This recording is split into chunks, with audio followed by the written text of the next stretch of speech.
أنا دائما يشدني مسألة الجماهير اللي أتت عن طريق البر بالذات.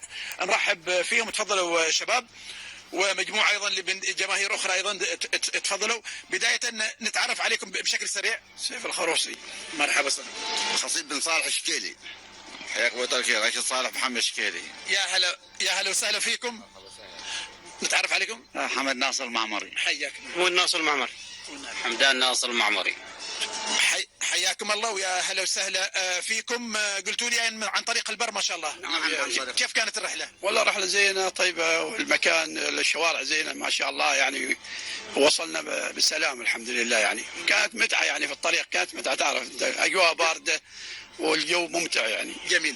حضرتوا المباراة الأولى الافتتاحية، كيف شفتوا المنتخب ونتيجة المنتخب في هذه المباراة؟ الحمد لله نقطة أحسن عن لا شيء، والحمد لله نقطة، وتعادلنا كان أمام صاحب الأرض كان رائع جدا، ونشكر الكويت وأهل الكويت وحكومة وشعبا. نعم. صراحة استقبال رائع لي.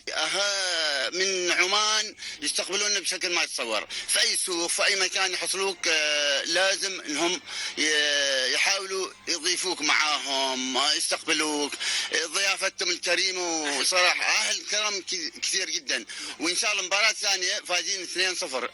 تتوقع 2-0؟ 2-0 إن شاء الله لعمان. إن شاء الله. راشد نرحب فيك. حياك الله. تقول وكيف شفت الضيافة وشفت أيضا؟ الحمد لله رب العالمين، جزاهم الله خير. هالكويت ما قصروا فيني، وزايد الاستقبال طيب بآخر درجة الصراحة، وارتحنا معهم جزاهم الله خير مثل اهلنا واكثر. جزاهم الله خير. تعادل، ويمكن خصيب يقول بكره ان شاء الله باذن الله 2 باذن الله، وهناك توفيق من ربنا توفيق ان شاء الله. سيف بالنسبه لك ايضا كيف شفت المستوى المباراه وتوقعاتك لمباراه الغد، خاصه مع منتخب قطر اللي تعادل ايضا في المباراه الاولى؟ والله مستوى المنتخب مستوى جيد بو تركي يعني. لعبوا مباراة قوية وزينة عند صاحب الأرض، على صاحب الأرض يعني، والجمهور يعني. والمباراة الأولية لها حساباتها يعني دائما في الكورة يعني.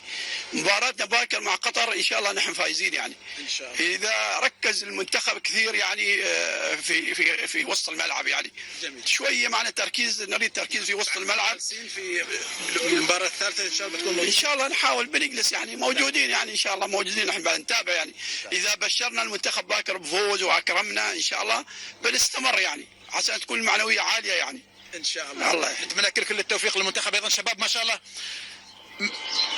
طيب انا بس الصوت يتردد في اذني ترى ما نرحب فيكم مره اخرى. ومن وين؟ من السلطنه؟ حياك ابو تركي. محمد من صحم. من صحم. من صحم. ونعم فيكم. جيت عن طريق البر او عن طريق لا والله جايين جو. عن طريق الجو.